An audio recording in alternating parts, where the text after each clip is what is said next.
Russian President Vladimir Putin was attacked by Ukrainian drones in the early hours of Wednesday. The attack, according to the Kremlin, was targeted at the Russian leader when everybody was asleep. Although the attack was averted, it may further escalate the tension between the two neighbors.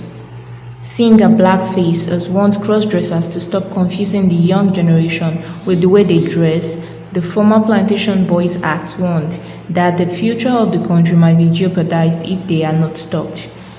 Gospel singer Chidima has come out to say that she was blind at birth. The KDK crooner stated that her mother made a covenant with God and it is her duty to fulfill the promise.